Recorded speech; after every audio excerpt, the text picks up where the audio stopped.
हरि ओम। पहले तो आप सबको मेरी तरफ से, पानित मंडल की तरफ से, महाराज जी की तरफ से आप सबको नववर्ष की, लोहड़ी की, मकर संक्रांति की बहुत बहुत बधाई और शुभकामनाएं। ईश्वर करे आप सबकी मनोकामनाएं पूरी हों, आपके जीवन में, आपके घर में सब सुख समृद्धि हो।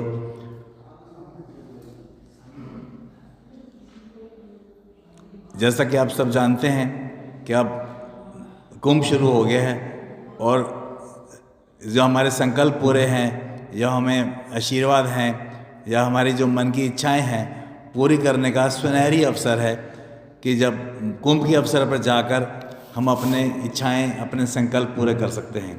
तो इसीलिए आज का विषय मुख्य तौर पर कुंभ का महत्व। सबसे पहले तो कुंभ क्या है? कुंभ कलश को कहते हैं। वैसे इसका नाम कुंभ मेला है, तो इसका कुंभ का मतलब कलश होता है। आप सब जानते ही हैं, समुद्र मंथन के टाइम जब देवताओं और असुरों का जो आपस में उन्होंने समुद्र मंथन किया तो उसमें से कई रत्न निकले। तो उसमें एक रत्न था अमृत कलश, उसको अमृत कुंभ भी कहा गया। तो अमृत कुंभ पाने के लिए देवताओं भी आतुर थे कि हमें मिल जाए, और असुर लोग थे, चाहते थे हमें मिल जाए। असुर लोगों को लगता था कि यदि हमें अमृत कुंभ मिल गया तो हम अमर हो जाएंगे। तो आपस में काफ़ी दिनों तक इनका आपस में युद्ध सा चलता रहा। करीब 12 दिन आपस में युद्ध चला और उस चीना चपटी में कुंभ कलश जो निकला था, जो समुद्र मंथन से कुंभ अमृत कुंभ निकला था, अमृत कलश जो निकला था, उसकी कुछ बूंदें 4 शहरों में पवित्र नदियों में पड़ी।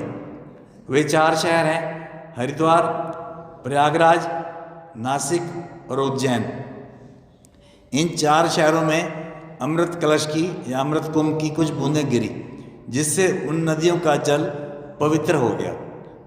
तो कहते हैं कि उसी में जिन स्थानों पर अमृत की कुंभ की बूंदें पड़ी वहाँ 12 वर्ष में कुंभ मेला लगता है। और ज्योतिष गणना के अनुसार ऐसी मान्यता है, इन स्थानों पर जब कुंभ पड़ता है उस समय देवलोक से अमृत वृष्टि होती है, जिसका लाभ लेने के लिए कुंभ पर्व पर स्वर्ग लोक से देवी देवताओं के साथ साथ ऋषि मुनि, साधु संत, सिद्ध साधक, ज्ञानी ध्यानी और भक्तजन कुंभ स्नान करने के लिए जाते हैं। जैसे हमने कई बार पहले भी चर्चा की कि तीर्थ का क्या महत्व है। तीर्थ का मतलब है तारने वाला, और सबसे बड़ा तीर्थ कहा गया प्रयागराज। प्रयागराज को तीर्थों का राजा कहा गया। तो जितना तीर्थों में फल मिलता है उससे ज़्यादा प्रयागराज में जाने से मिलता है। और यदि कुंभ के समय में जाएंगे तो उस समय देवता भी अमृत वर्षा करते हैं, तो उसका फल और ज़्यादा मिलेगा। और हम सब सौभाग्यशाली हैं कि इन दिनों महाराज जी भी हमारे वहीं होंगे, तो सारा कुछ ही हमारे फेवर में है। कुंभ तीर्थ भी है, कुंभ मेला भी है, और हमारे गुरुवर भी होंगे। तो यदि हम इस मौके पे यदि वहाँ जाते हैं तो निश्चित तौर पर हमारी मनोकामनाएं जरूर पूरी होंगी, हमारे संकल्प जरूर पूरे होंगे।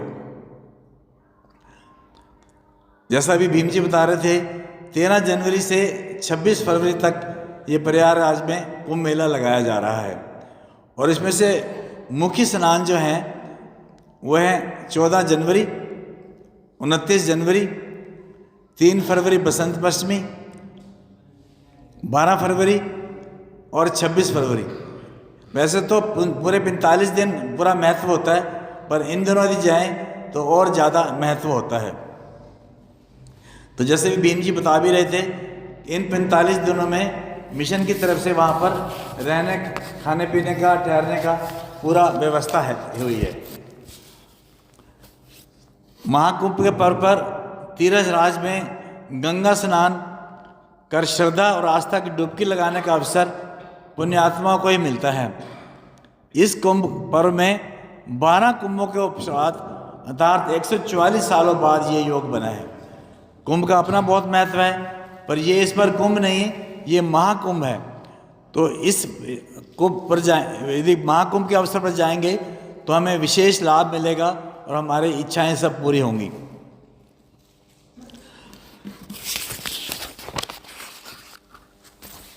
कुंभ जैसे बता रहे थे हर 12 वर्ष में लगता है, पर अर्ध कुंभ भी लगते हैं, वो 6 वर्ष के बाद लगते हैं, वो केवल हरिद्वार और प्रयागराज में लगते हैं।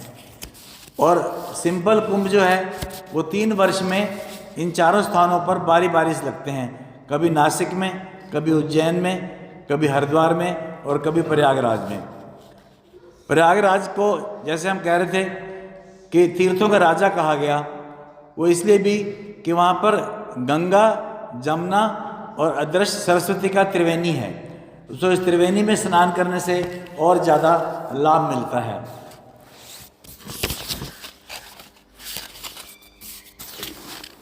तो जैसे कई बार लोग पूछते हैं कि यदि वहाँ जाने से हमारे पाप कट जाएंगे तो कर्म का क्या होगा, तो वहाँ पर पाप तभी कटते हैं जब हम पूरा प्रायश्चित करें, मन में संकल्प लें कि जो जाने अनजाने में हमारे से गलतियाँ हो गई वो हम नहीं दोहराएंगे, और उसके बाद वहाँ स्नान करें।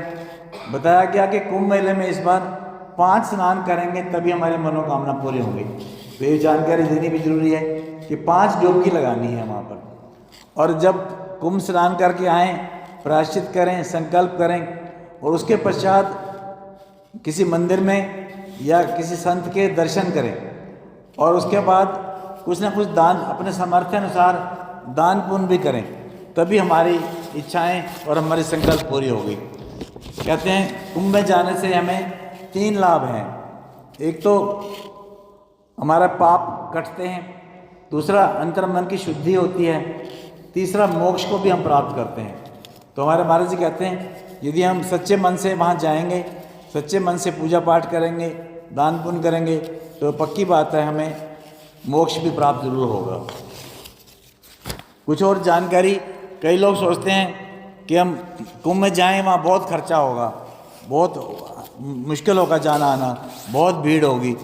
उसके बारे में बताना चाहूँगा कि यूपी गवर्नमेंट की तरफ से, योगी जी की तरफ से बहुत ही अच्छी व्यवस्थाएं की हुई हैं, किसी तरह की कोई दिक्कत नहीं। कोई भी जाना चाहे, बच्चे बूढ़े कोई भी जाना चाहे, वहाँ पर हर तरह की व्यवस्था है। आप अपने गाड़ी से भी जा सकते हैं, ट्रेन से भी जा सकते हैं और बस से भी जा सकते हैं। सभी शहरों से रोडवेज की तरफ से कुंभ मेला के लिए स्पेशल बसें भेजी जा रही हैं। तो आप भी जो जाना चाहें ट्रेन से भी जा सकते हैं या बस स्टैंड से पता करके कि किस समय कुंभ मेला में बस जा रही है। जब वहाँ पर आप प्रयागराज पहुँचेंगे तो वहाँ भी आगे जाने की कोई दिक्कत नहीं है। बताने करीब 570 बसें, लोकल बसें, शटल बसें लोकल लगाई जा रही हैं जो बिल्कुल फ्री होंगी। आप जहाँ भी उतरेंगे, बस स्टैंड, रेलवे स्टेशन या एयरपोर्ट, वहाँ से वो आपको कुंभ मेला स्थान पर जहाँ कुंभ मेला है वहाँ वो ले जाएंगे। वहाँ ठहरने की भी कोई दिक्कत नहीं है। गवर्नमेंट की तरफ से भी जगह जगह वहाँ पर टेंट की व्यवस्था की गई है, जहाँ पर अच्छे टेंट जो हैं गवर्नमेंट की तरफ से 100-200 प्रतिदिन देने के बाद भी वहाँ पर आप ठहर सकते हैं।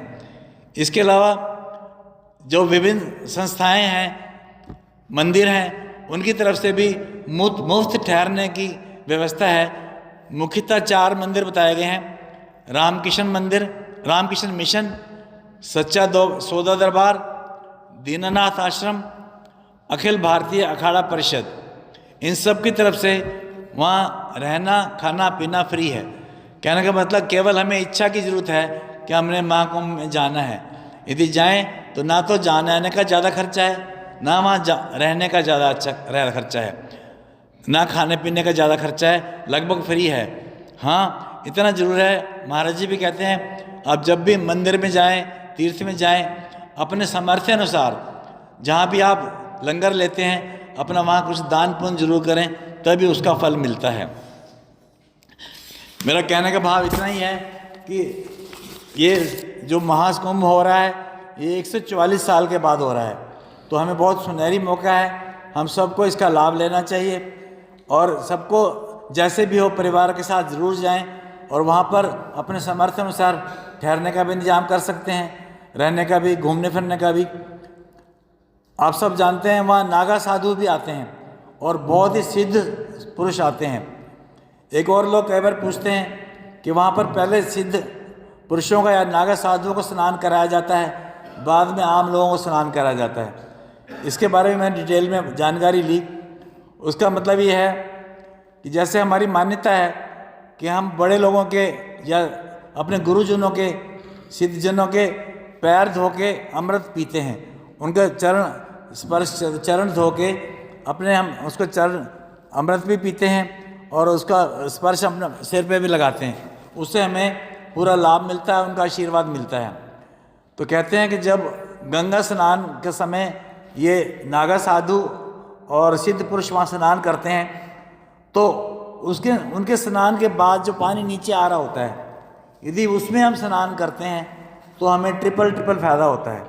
महाकुंभ का भी फ़ायदा है जो योग बन रहा है, गंगा स्नान का भी फ़ायदा है, और जो सिद्ध पुरुषों का शरीर से छूकर जो पानी आ रहा है यदि वो हमारे शरीर पे पड़ेगा, वो हमारे अंगों को छुएगा तो हमारे इच्छाएं ज़रूर पूरी होंगी, हमारे संकल्प ज़रूर पूरे होंगे। और हमेशा कहते हैं ध्यान रखना चाहिए जहाँ सिद्ध पुरुष या नागा पुरुष स्नान कर रहे हैं उससे नीचे ही स्नान करें, कभी भी उससे ऊपर स्नान ना करें। यदि हम ऊपर स्नान करते हैं और हमारे नहाने के बाद हमारा पानी, हमारा छुआ हुआ पानी यदि सिद्ध पुरुषों को या नागा साधुओं को लगेगा तो हमें उसका पाप पड़ता है। तो इस बात का विशेष ध्यान रखा जाए कि जब हम नहाने वहाँ स्नान करें, गंगा में त्रिवेणी में स्नान करें, तो नागा साधुओं से या सिद्ध पुरुषों के जो स्नान के घाट बने हैं उनसे नीचे वाले घाट पर ही स्नान करें। तो ये सब आपको मैंने जानकारी दी है।